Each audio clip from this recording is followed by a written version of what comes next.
मलिन शर्मा की पुण्यतिथि पर श्रद्धांजलि, न्याय न मिलने पर उठे सवाल। सिलचर प्रसिद्ध पत्रकार मलिन शर्मा की छठी पुण्यतिथि पर सोमवार को सिलचर प्रेस क्लब में श्रद्धांजलि सभा आयोजित हुई।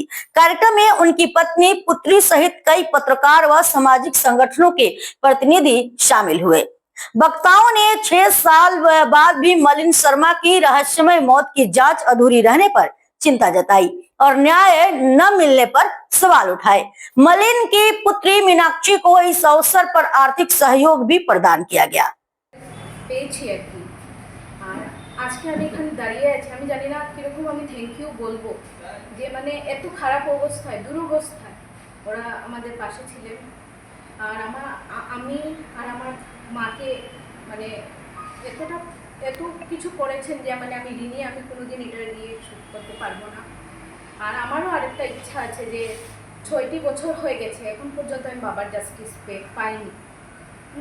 এটা নিয়ে ওরাও উল্লেখ করেছেন। আর আমি থ্যাংক ইউ বলছি সবাইকে, আবার মানে যে যেরকম পারছেন করছেন আমাদের জন্য। Thank you. অতীতেও আমরা একই কথা বলেছি, আজকের দিনেও বলছি, ভবিষ্যতেও বলবো।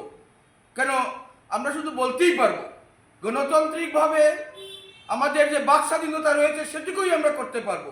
এবং আজকেও আমি বলছি যে পুলিশ প্রশাসনের অবিলম্বে সেই ঘাতক যানটিকে চিহ্নিত করে উপযুক্ত ব্যবস্থা গ্রহণ করা উচিত। কারণ সেই ঘাতক যানটিকে চিহ্নিত না করায় এই যে দুর্ঘটনাজনিত যে আরও যেসব মলিনের পরিবার যে আর্থিক সহায়তা পাওয়ার কথা ছিল সেইটুকুও কিন্তু তারা পাননি। এই অবস্থায় যাতে অবিলম্বে এই বিষয়টি সুরাহা হয়, আমরা এর জোরালো দাবি উত্থাপন করছি। না হলে কিন্তু এটা এ অঞ্চলের পুলিশ প্রশাসনের ইতিহাসে একটা কলঙ্কিত অধ্যায় হিসাবে চিহ্নিত হয়ে থাকবে। এটাও আমরা দর্থহীন কণ্ঠে জানিয়ে দিচ্ছি। আর একই সঙ্গে আজকে আমরা একথাটাও বলতে পারছি যে সময় থেমে থাকেনি এবং আজকে মলিন শর্মার যে কন্যা মীনাক্ষী হায়ার সেকেন্ডারি পরীক্ষায় 85%-রও বেশি মার্কস পেয়ে উত্তীর্ণ হয়েছেন এবং গুরুচরণ কলেজে তিনি স্নাতকের তিনি ভর্তি হয়েছেন। আমরা পড়াশোনার ক্ষেত্রে তার যে অগ্রগতি সেটি আগামী দিনে আরও বিকশিত হবে। তিনি পড়াশোনার ক্ষেত্রে তার কৃতিত্বের ছাপ রাখবেন আমাদের দৃঢ় বিশ্বাস রয়েছে।